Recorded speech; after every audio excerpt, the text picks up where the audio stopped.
quem já conhece, já vai para os lugares que já conhece. Quem não conhece, a gente vai lá com os croquis, vai mais ou menos tentando orientar para umas vias, né, que está interessado. E a gente vai conversando com o pessoal aí. Beleza? Acho que é importante destacar isso, porque a gente está todo mundo está ligado numa cadeia.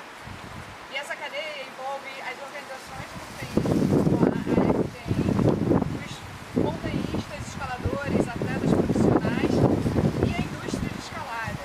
E se alguma dessas cadeias está complicada, está com dificuldades, isso afeta tudo. Porque se as empresas estão ruins, elas não patrocinam eventos, não patrocinam campeonatos, o que influencia tanto nas organizações como na evolução do próprio esporte e a atração de novas pessoas para o esporte. Então é uma cadeia que eu acho que é importante a gente sempre destacar a importância da gente dar essa necessária,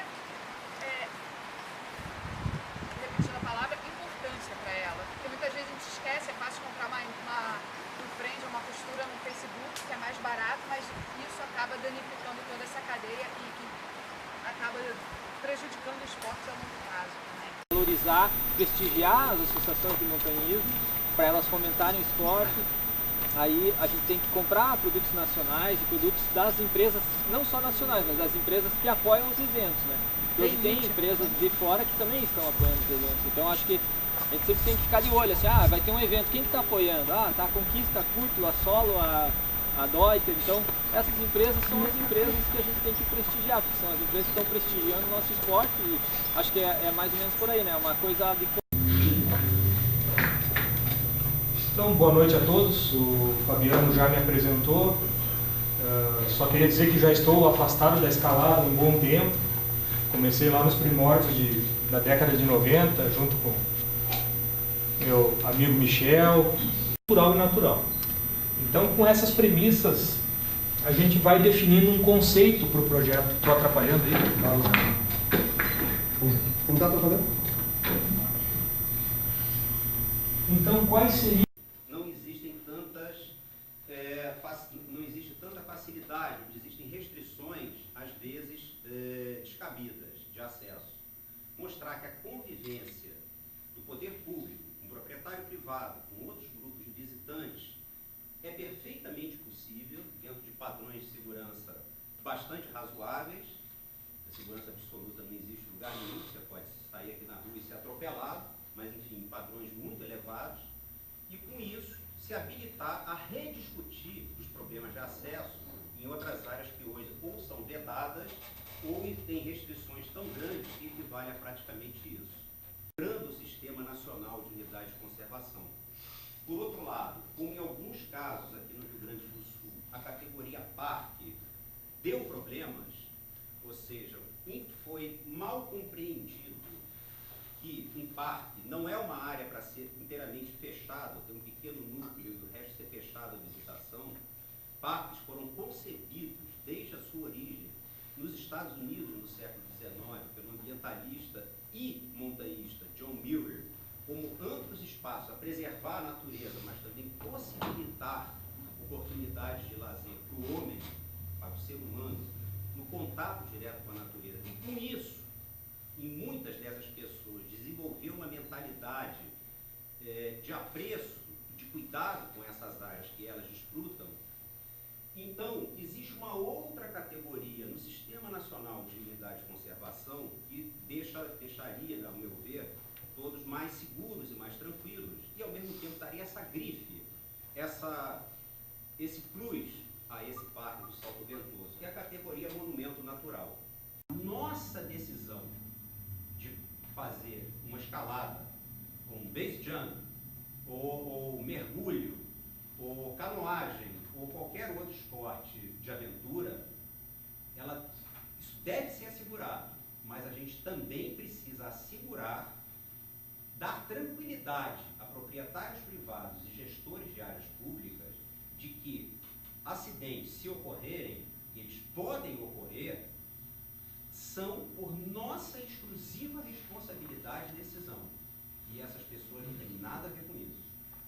É o principal responsável pela sua segurança. E mais ninguém. Não atribua a terceiros, sejam gestores, etc., a responsabilidade pela sua decisão de praticar um esporte de risco. Isso é muito importante. O temor de responsabilização civil ou mesmo criminal leva gestores de áreas protegidas e proprietários privados a proibir indevidamente, na nossa concepção, escaladas e caminhadas. Para liberá-las, eles precisam estar seguros de que os montanhistas assumirão todos os riscos inerentes à prática de sua atividade. Se não acontece isso, proibido subir nas pedras, risco de acidente. Há risco de acidente? Há, mas você não deveria ser proibido de subir, desde que as pessoas fiquem muito seguras de que você, o seu grupo, a sua família, vai assumir isso como a sua decisão. Você tem o direito de se arriscar, mas não de esperar que outros arquem com as consequências da sua decisão. Então, esse artigo que eu escrevi é um artigo muito longo, convido a todos a lerem ele na íntegra. Ele está no site, está hospedado no site da FEMERGE, na aba Publicações. Acho que está em artigos, né, artigos técnicos ou algo assim, porque eu começo a discorrer bastante sobre isso, desde, enfim, um apanhado geral de tudo que envolve esse tema, a tal ponto que o procurador, subprocurador-geral do Estado do Rio de Janeiro, ao ler o artigo, falou: olha, o seu artigo dá uma tremenda base para qualquer discussão jurídica, caso indevidamente alguém queira acionar o Estado por conta de um acidente ocorrido dentro, por exemplo, de um parque estadual. E nos parques estaduais do Rio de Janeiro e nos nacionais também, os acidentes acontecem e a rodo. Tivemos morte em rapel de escalada, não rapel de rapeleiro, pessoas descendo de rapel. No Parque dos Três Picos, tivemos um acidente com morte de voo livre no Parque da Serra da Tiririca. Há um mês atrás, tivemos 2 mortes com base jump, speed flying no Parque Nacional da Tijuca, e nada acontece, porque lá no Rio, felizmente, já existe uma cultura de montanhismo muito enraizada, e não só de montanhismo, de prática de esporte de aventura. E a gente está, de alguma forma, procurando ajudar que essa percepção, que essa relação positiva que tenha, se espalhe por outros pontos também do país. Minhas perguntas, mas a última aqui, que já tinha saído, eu lembrei depois. Como é que está a qualidade da água ali? Ruim. Podia ser feito algum trabalhinho com a comunidade local para tentar melhorar, diminuir a inserção de poluentes, né? Até a nascente, alguma coisa assim. Uma grande produção de hortaliças, e isso cai tudo direto no córrego que chega no salto. O prefeito pediu para a Secretaria do Meio Ambiente fazer um trabalho junto com a Secretaria da Agricultura. Ainda não avançou muito, vai ser meio lento o avanço. Mas isso pode ser amanhã, Nelson.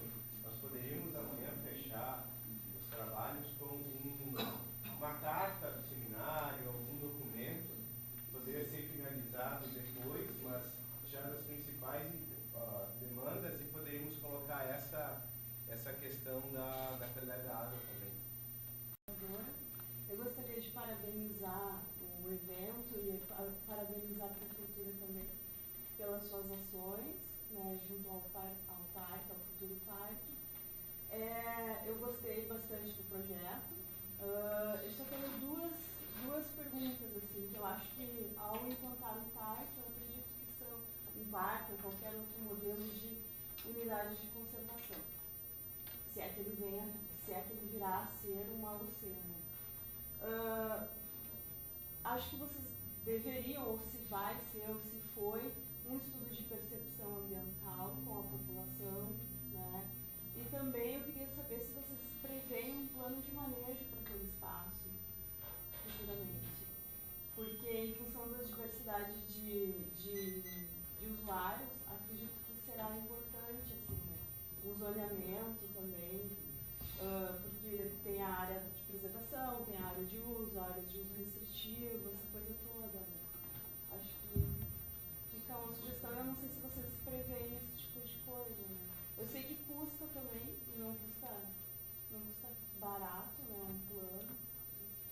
Todo o investimento que está sendo feito agora está sendo feito na requalificação do parque. A previsto no início 30 mil reais de contrapartida do município, que foi para mais de 230 e vai voltar para os nossos cálculos com algumas ações agora. Quando tu vai executando o projeto, falta isso, falta aquilo, mais uns 30, 40 mil.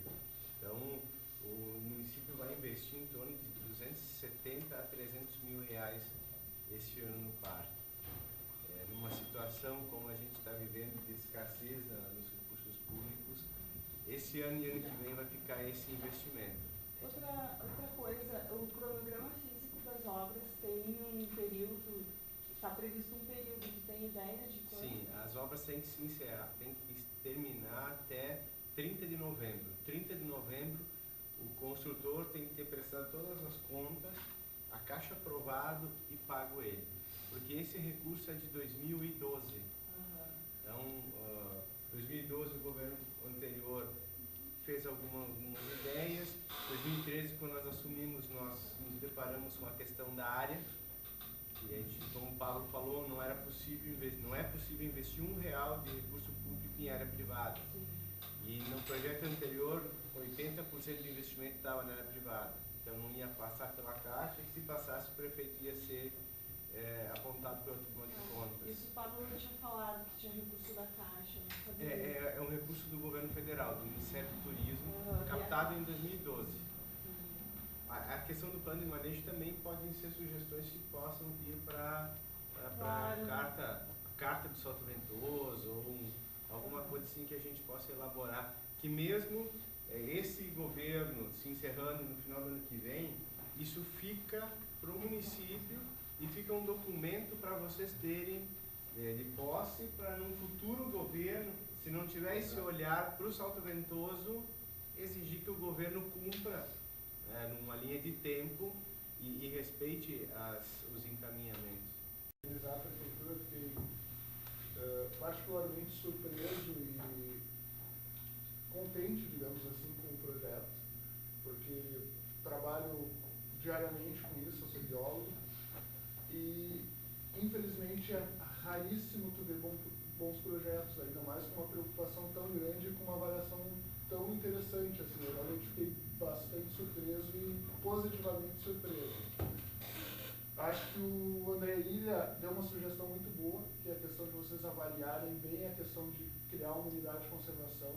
Eu vi que até pela apresentação do Pablo isso está meio nebuloso ainda no projeto de vocês. Eu acho que daqui a pouco até uma discussão meio jurídica tem que ser feita aí para a prefeitura se apropriar e entender bem quais são os problemas e benefícios de uma unidade de conservação.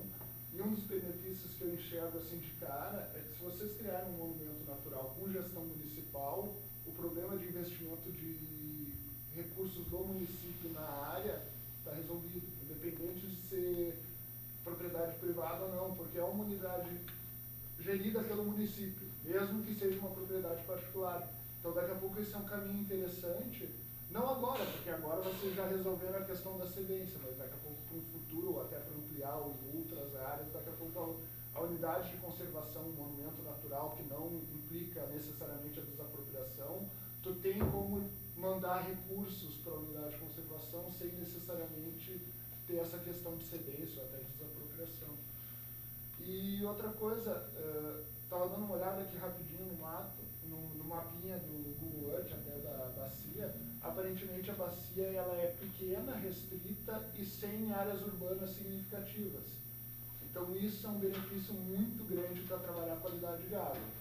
Porque geralmente o mais difícil é ou área industrial, porque daí tem muito investimento em tratamento de água pesado, né, na indústria, ou o problema urbano, que daí é tratamento de esgoto urbano, que também é um conflito muito grande. Agora, a área rural, geralmente, é boas práticas. Então, daqui a pouco, isso é um trabalho fácil da Secretaria de Meio Ambiente e Agricultura fazer com os proprietários, de capacitar, qualificar, até para adotar boas práticas no manejo da própria cultura deles, de reutilizar a água servida, reutilizar dejetos, alguma coisa assim, e daqui a pouco já vai ter um ganho ambiental bem significativo, acho que. Mas mais nisso, assim, eu acho que a prefeitura está de parabéns, assim, eu acho que fiquei muito surpreso com o projeto. Parabenizar a prefeitura pela iniciativa, né? Logo depois da corrida a gente conversou até um pouco sobre o assunto, enfim, Fabiano já estava tomando alguns encaminhamentos, né?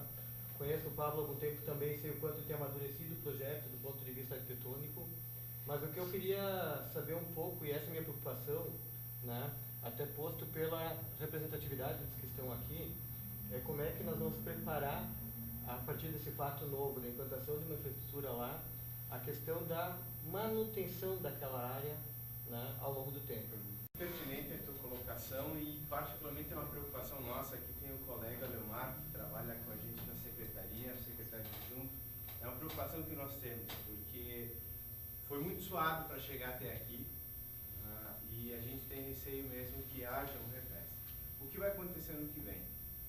O acordo que foi feito com o Nelson para ele ceder essa área no município não foi por benevolência dele, não foi por, vamos... Não, teve um acordo tácito, mas teve, de que ele passará a administrar o Parque de Salto Ventoso. Vai ser feito um decreto até o final do ano. Isso não é publicizado para não gerar conflito numa cidade pequena, onde tem muita gente que quer gerar conflito. Então isso é de consumo interno. Mas foi feito um acordo com ele, de que ele faria a cedência para o município por 20 anos, e o prefeito vai fazer um decreto passando a administração para ele, com a supervisão do município. A questão do plano de manejo, que talvez ele já exista.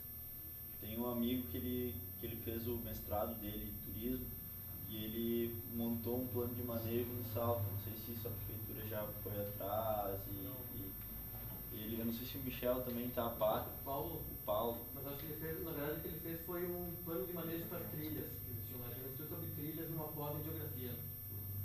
Foi um mestrado. Mas enfim, já seria algum material sobre o parque, que poderia agregar, talvez com um custo muito baixo, né? Seria um contato que de repente, se vocês quisessem, poderia ser trocado, né? E poderia ajudar um pouco mais nesse processo todo. Douglas, depois Orley, depois Thiago, e a gente encerra. Sou o Douglas, estou representando aí a ACM, Associação Caxiense de Montanhismo. E a minha pergunta é um pouco mais técnica, e até o Edmilson pode ajudar a gente aí, ou até o próprio André. Não ficou muito claro no projeto, porque vai ter a passarela, né, metálica ali atrás da cachoeira, e a gente sabe que ali a gente tem algumas vias escaladas, e a gente não ficou muito claro se vai descaracterizar alguma via, e se a gente vai perder algum acesso a alguma via ali por causa da passarela.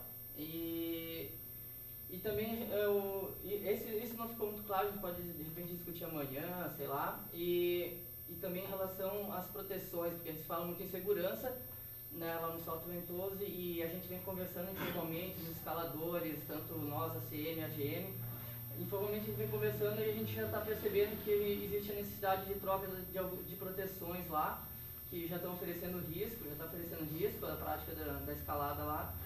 E amanhã a gente vai conversar melhor, até acredito que o Edmilson e o André possam colaborar aí com a gente, para a gente elaborar, de repente, aí, sair, né, com alguma ideia de um planejamento para fazer a troca das proteções lá.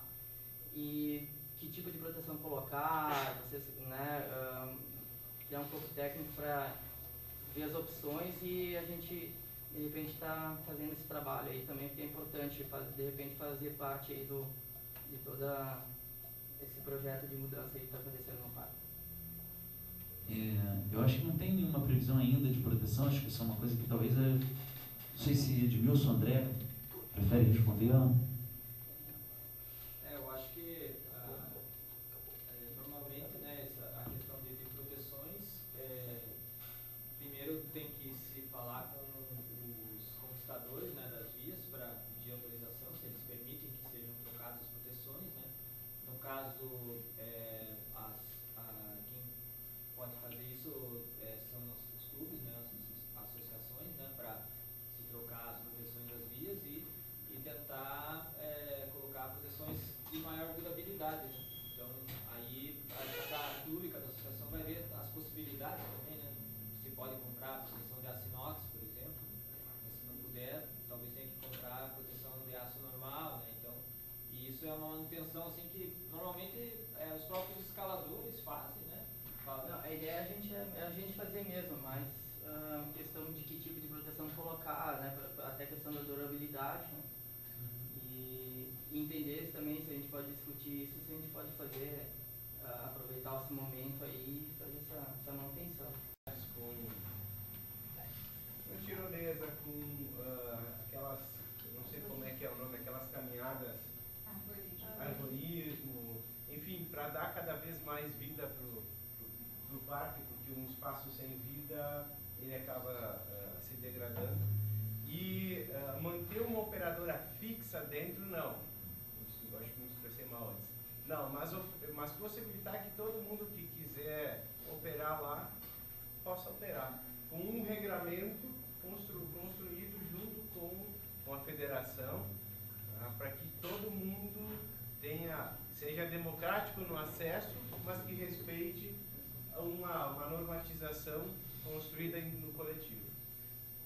Vocês sabem que esse tipo de atividade fixa dentro dos parques gera um certo incômodo, né, para alguns outros visitantes, como vitarias e coisas desse tipo, né?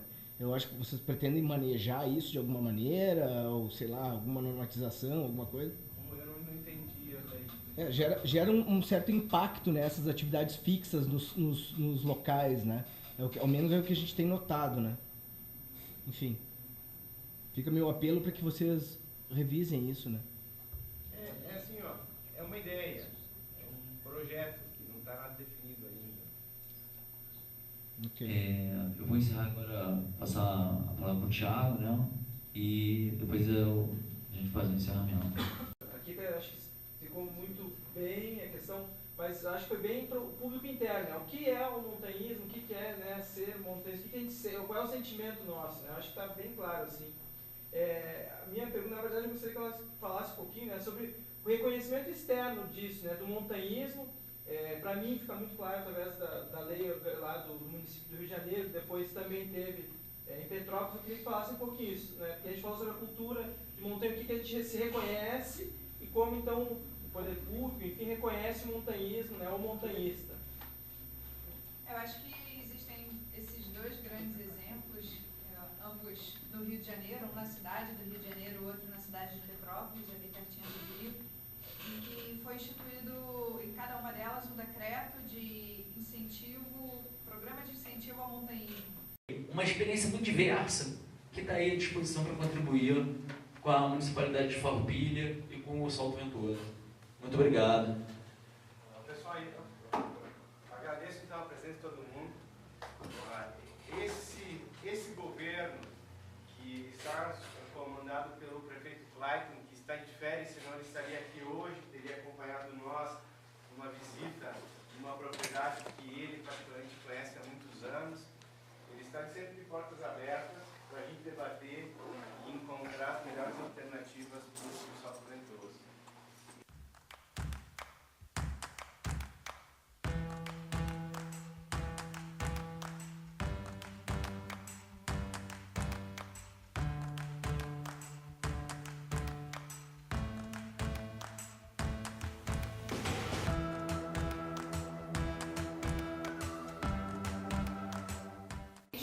Não só escaladores, como também outros visitantes, né? Consciência ambiental em acesso às vias e em paredes com plantas endêmicas e fauna. Assim, eu não conheço tanto aqui, gente, mas o que eu vi ontem não me parece talvez ser tão aplicável aqui. É uma preocupação com acesso, ou seja, vamos poder continuar vindo, escalando aqui. Será que se transformar em parque, eles vão fechar? Eu acho que é uma preocupação extremamente legítima aqui no Rio Grande do Sul, porque aparentemente quando se transforma em uma unidade de conservação, é uma coisa que a gente pode até falar agora, não é uma unidade de conservação, é um parque turístico, ou seja, ela não está incluída no Sistema Nacional de Unidades de Conservação, que é a lei que rege esse tipo de unidade. E, novamente, né, acesso, e se terá que pagar? Bom, uma parceria público-privada, sim, vai ter que pagar. O que a gente pode recomendar é que a taxa de entrada seja acessível a todas as camadas da população. Porque, bom, eles precisam fazer a gestão da área. E essa é uma maneira de se contribuir para a própria gestão.